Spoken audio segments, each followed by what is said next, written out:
Hey, I'm Alex Radical from Board Game Co, and today I'm reviewing Earth Express from Inside Up.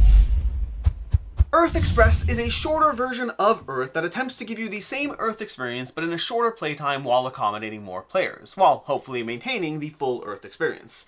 Before we dive into this channel is sponsored by Allplay, more about them at the end of the video.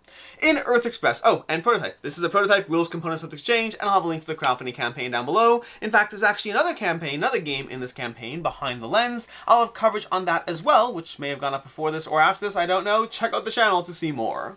But with that, in Earth Express, you're basically going to be playing through 5 rounds and building out 9 cards. Players have a 3x3 grid, so 1, 2, 3, 1, 2, 3, 1, 2, 3. You're going to be playing out 9 cards total, but you're going to be playing out 2 cards in rounds 1 through 4, for a total of 8 cards, and then the 9th card in round 5. So you're basically going to be playing out 2 cards per round with the final card to top it all off. The first thing you're going to do every round is play 2 cards. Now I should note, I will not be trying to play this efficiently. I'm just going to go ahead and play them and then show you how it all feeds together. So I'm going to play 2 cards. You can play them anywhere into your grid. And I just said I'm not going to play it efficiently, but this one does reward me for trees. So I'll see if I can play some tree cards. So I'm going to play this plum tree. This is a good one to play in my top left. I'll explain how the order matters as you do so. Also, this is a multicolor ability, which means it's going to trigger regardless of which of these I'll choose, but we haven't gotten that far. Then I'm going to look at my hand for other things, and you know what, actually, speaking of trees, I'm going to play this one. I'm going to play this one over here. No, this was 4 points per tree diagonally adjacent to this train. So if I'm placing this here, I can maximize diagonal points by placing trees there. So I'm going to place this down over here, and that's going to be my landscape. So you see a flora and a landscape in play, and then I'll pass my hand to the next player before drawing back up to 7. But before we do that, the next step you're going to do is you're going to activate an ability. So you're going to choose one of these abilities, and each player chooses and activates whichever side they want. In my case, I don't have a strong preference. I guess I'll go ahead and activate this side. That's going to give me 2. I'm going to take 2 of these over here, and I'm going to place them down on here. We'll talk about how scoring works, but effectively your tree is going to be gathering these like little tree things as well as dirt on the side. Then I'm going to activate all multicolor abilities and all yellow abilities. This is a multicolor ability, so I'm going to be able to add 1. This can store up to 2 on that. And then I get to add another one. This particular thing says that if I can put up to 5 here, and I'll get 6 points if I have all 5. Otherwise, they're worth 1 point each. That's going to be my abilities. This is a scoring ability, so I won't do that. Before we end the round, the next thing you do is you're going to look to see if you've accomplished any of the in-game objectives. There's going to be end-game objectives. Players have their own way that they're personally scoring. This is 6 points for every 3 cards, each with a dirt ability, so that's going to count towards that. And then we have over here public objectives, 7 points for every 2 cards with a negative point value. This is a negative point value, so it's -7, which is not great, but that will help me towards this. And then we have earn points depending on the total number of those symbols in your tableau, which I don't have any yet. Over here, you're going to check these. These are all endgame abilities. Here you're going to check these, which over here, 4 points for each, 4 plus flora, each with 4 plus dirt on it, which I don't have yet. And then we have 3 trees. These are first come, first serve. So whoever achieves them first goes ahead and takes the highest point value. Other players take lower point values as they go. If players achieve it in the same round, they can both get the same point value. So looking at my hand, continuing this process, we're into round 2 now. I'm going to play 2 more cards, and I haven't decided if they're good for me, but I do actually have 3 trees in my hand. I have a bunch of these.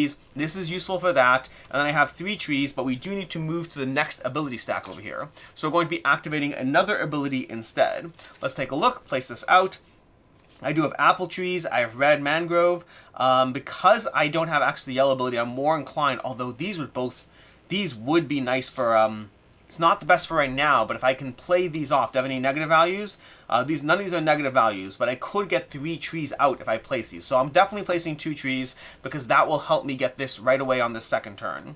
To that end, I think I will lean in towards yellow. It may not be the best. These can help me now, but I think I'm just going to be able to activate strong yellow turns. So we're going to place this down over here, and then this down over here, although we don't have any seeds, so we do want to try to see if we can get our hands on seeds before the next round. That's going to be that. Then we activate our abilities. I'm going to be choosing, it doesn't matter in this case, I got seeds. I'll choose seeds so that I can have this for the next turn. So I'm going to take 2 seeds, and then I still will be able to activate this, so I'll move this up 1, and then add another to my tree. And then that's basically it. That's what you're doing. Oh, right now then I check. I have 3 of these. So I'll immediately put this down here and I'll get 16 points. Anyone who didn't achieve it this round, they're now fighting over those 11 points instead.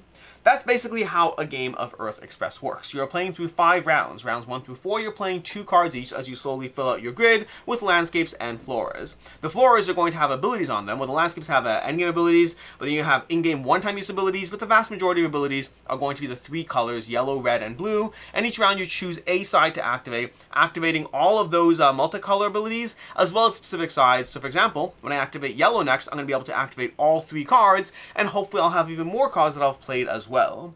Then you check to see if you got any in-game scoring, and you go through 5 rounds of doing that before you resolve endgame scoring. Endgame scoring is as follows. You're going to get the base victory points on cards. So right now, I have -7, 2, 1, and 8 over here. You're going to get 1 victory point per sprout. So over here, for example, I have 2 right now. You get 1 victory point per seed. So again, that's 2 points there. You get victory points from your fauna board. So again, right now I have 16 victory points there. You get victory points from your growth. So that's going to be the number of growth tokens you have. But wherever you have a full stack, meaning the max capacity, you get the rightmost number instead. So for example, on this card, I only have 4 points because I only have 4. But if I had all 5, I would get 6 points. And sometimes the gaps are bigger or smaller. Like sometimes it's only an extra point. Other times it's like 7, and if you get all 7, you get an extra 4 points. So there could be a nice jump sometimes when you do that.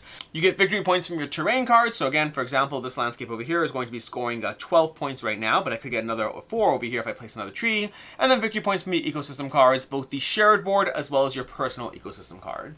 That's basically how you play Earth Express. The other thing I really touched upon is seed tokens. You can use seed tokens to discard your hand and draw more cards, or alternatively to go hunting for specific cards. You could say, I want a card with a red ability, and then hunt until you have that specific thing. You can choose one feature and hunt for that feature in the deck. That is how you play Earth Express. Those of you who have played Earth before will recognize that this is very similar to Earth. The main difference is instead of activating an ability and then having other players benefit from that ability, everyone can just activate the ability on the board, choosing from one of 2 different sides. So there's some limitations, but not the same way it was in the original game. That also allows you to play at higher player counts because you can just all do your own thing. It's not quite as much checking with everyone.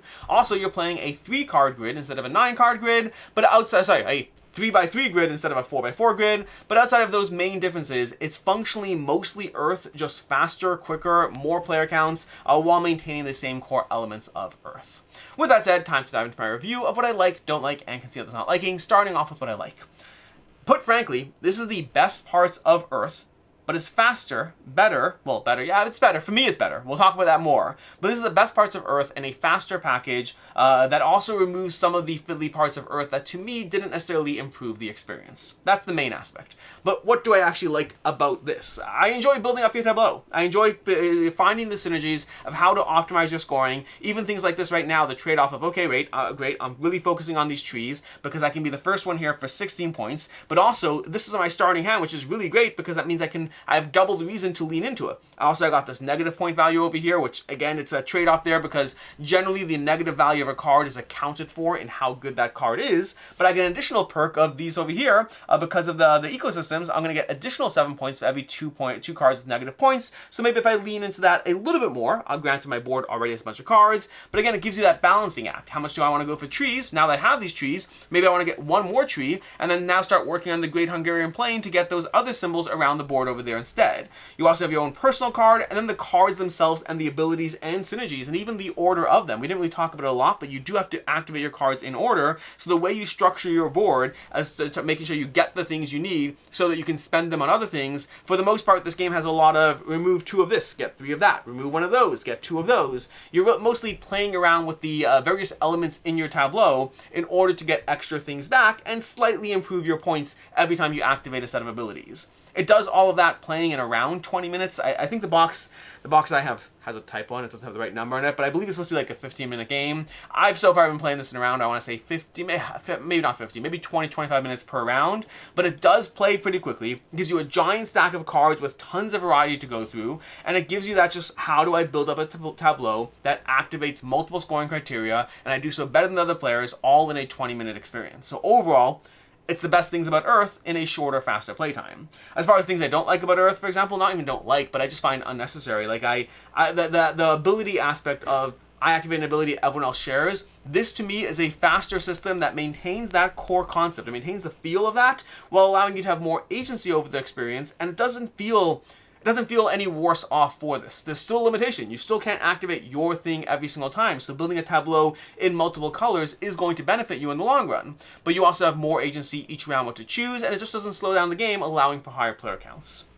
As far as things I don't like about the game, some of these might be prototype issues, so I don't know for sure. First of all, I appreciate the economical aspect of having little sticks kind of, and these, by the way, can go multiple ways, so you can have your tableau that way, or have your tableau that way. But as much as these are kind of nice, they also move and slide a lot in a way that is both visually not pleasing when you want things exactly right, and even worse, if you actually hit it a decent amount, then it can be annoying. That's true of these cardboards as well, where these are often, like, they just kind of overlay. They don't even lay fully on it. So again, I don't know what the final version is going to be like, but having the cards not fully on it does allow you to be able to pick it up more easily, but it kind of just looks like it doesn't fit perfectly, and again, they pivot around a lot. So these are small little just finicky aspects about the components of the game.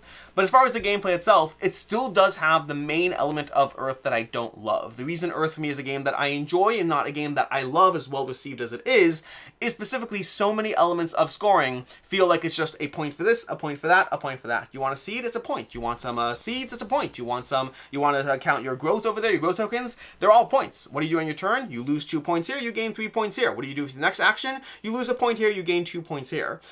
Granted, all games, all Euro games with that aspect are kind of just a trade-off in points, but I think more so in Earth than other similar games do I really feel that lose 2 points, gain 3 points, lose 1 point, gain 2 points, lose 4 points, gain 5 points. That's what all of your actions are. They just subtract some, add others. You have to have those currencies in play, but it doesn't feel particularly clever. Like the growth aspect, sure, you get the extra bonus points for capping that out, but it doesn't feel... There's synergy around how to build my tableau overall, but the core abilities you're doing mostly feel like -1, +2, again and again and again. That element is still present. And then lastly, I'll say that as much as I appreciate this experience, I think it could have still been a faster, better game, even with a 4x4 tableau. So they're really leaning into making it Earth Express, so they're condensing multiple aspects from the player interaction, from the table space, from the 3x3 tableau. But I think this game could still be fast with a 4x4 tableau. I almost hope they do this. Like if they put an expansion in the box, a little mini thing where you could play Earth Express, or you could just play a faster version of Earth where you have a 4x4 instead, but with the same core structure of everything else, because I think this did a very good job at making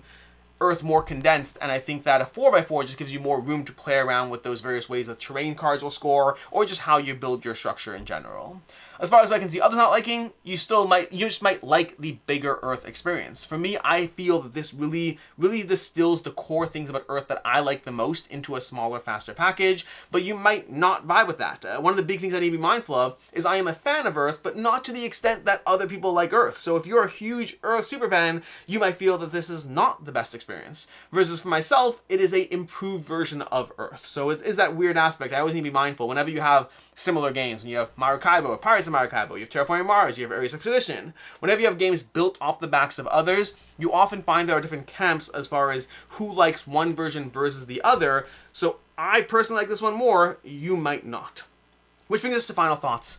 For me, this is a better version of Earth, like I said already. The biggest complaint I have is that point counting aspect. I like everything else about Earth, and I hate how everything comes down to subtract 2, add 4. It kind of removes a little bit of the soul from the game because that math feels so present in every action you take. For me, I enjoy this though. It's a 3.5 out of 5. It is definitely the version of Earth that I would prefer to play every single time. It's faster. I hesitate to use the word better because that's so subjective, but for me, it's definitely better. It has the best parts of Earth, and it's in a shorter playtime, easier to table, removes unnecessary interaction. If they just had slightly more interesting ways of getting those pluses and minuses, that would move it up to the next level for me. A 3.5 out of 5. As far as other game recommendations, definitely if you're looking for a nature-themed game about crunching numbers and building a little ecosystem, check out Harmonies, a very popular game of building ecosystems and trying to get your animals onto the board by how you measure the tokens as you put them all out into play. And then also check out Point City if you're looking for a fast version of a fast point scoring, just try to min-max as you gather a bunch of cards. Point City from Flat Out Games has you putting cards cards into a grid in a Splendor adjacent game where everything's going to be trying to score off each other as you build up a tableau at the same time. And I mentioned at the beginning of this video that Allplay is a channel sponsor. If you go to allplay.com, you can find games both from Allplay as well as their partner publishers. And if you check out Oddland, Oddland is a game from Allplay that has you building out a tableau, placing various things into those tableaus and trying to score. Each thing scores differently. You're trying to optimize your scoring. Again, if you like this kind of genre, that's another game that might be worth checking out. In any case, until next time, I'm Alex Radcliffe from Board Game Co. I hope you enjoyed this video, and as always, I hope you have a good one.